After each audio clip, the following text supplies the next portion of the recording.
Standing workouts are not better than seated workouts, and seated workouts are not easier. They're just different. I'm breaking down seated versus standing modifications and how to choose what works for your body. Welcome back to my channel. My name is Christina. If you're new here, I help with your fitness, nutrition, self-care, and self-love journeys. And especially for women with disabilities, but anyone is welcome to hit that subscribe button. So right now, I'm going to give you 3 seconds. 1, 2, 3. Did you hit that subscribe button? I hope so. Make sure to hit that subscribe button before the end of the video. And welcome to the Fit Falls fam. A lot of people say that fitness only counts if you're standing, jumping, running, or sweating like crazy.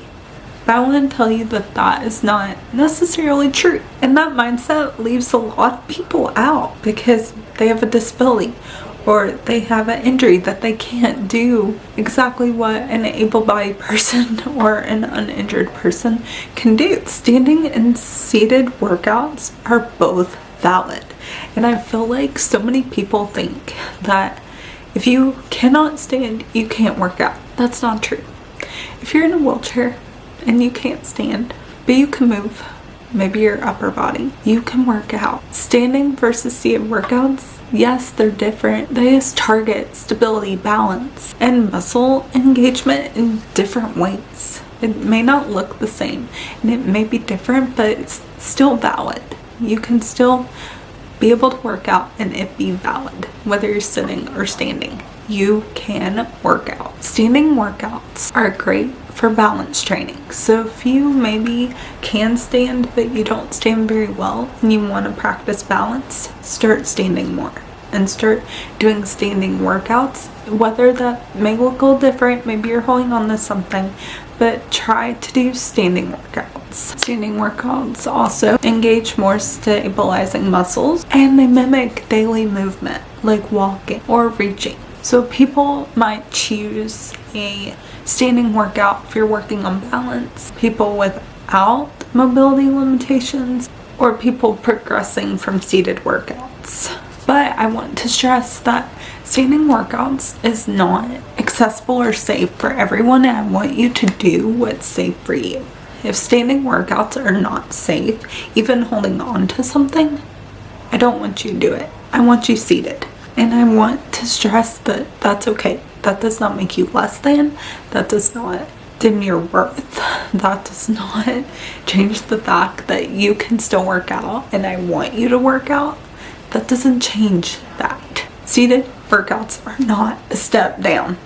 They're not. I promise you, seated workouts are not a step down. I don't want them to be a step down. I don't want you to think that, oh, I can't stand and seated workouts are a step down for me.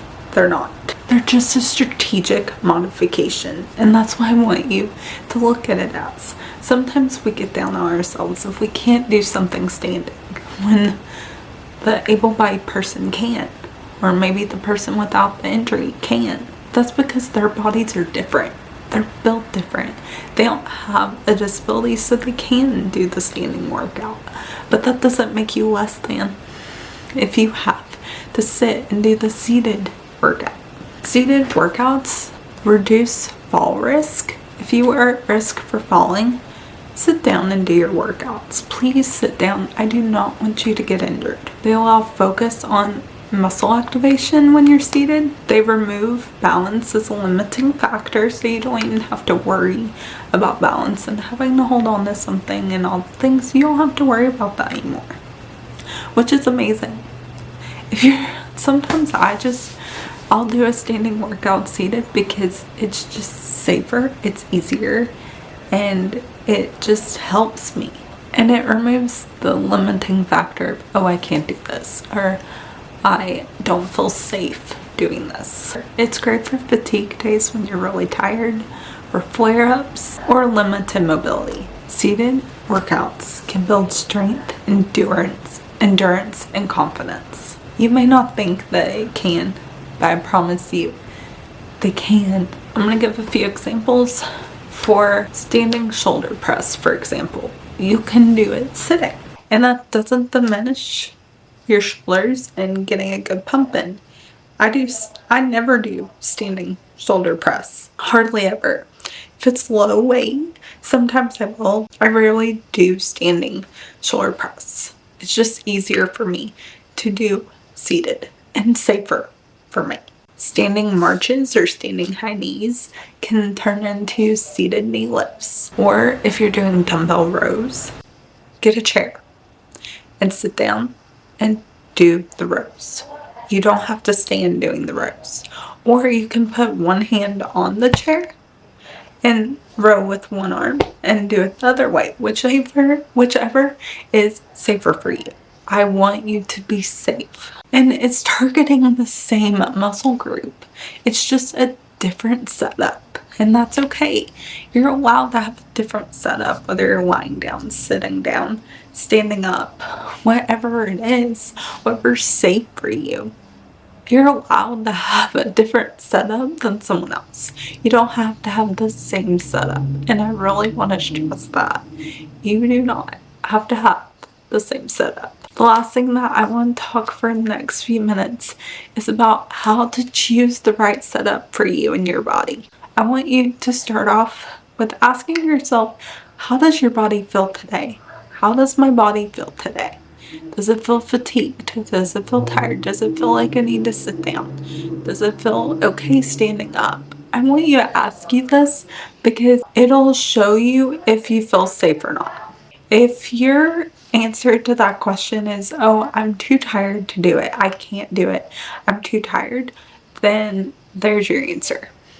Your answer is do the rows, do whatever it is, sitting, because you don't feel safe, which is okay. Like I said, it is still valid. It is still getting a good pump in. You're not diminishing the fact that it's going to be a good workout. I want you to sit down. If you feel unsafe or you don't feel your best that day or you feel tired, sit down. Don't even chance it. Next thing that I want you to ask yourself, where are you going to prioritize? Are you going to prioritize your safety or your challenges? It's okay to challenge yourself. It's okay to do those, like, make it more challenging. But are you compromising your safety to make it more challenging? If the answer is yes, don't. If the answer is no, and you want to challenge yourself and you are safe challenging yourself, then go ahead and do it. But if you don't feel safe, I don't want you to do it. The last question that I want you to ask yourself, can I maintain good form?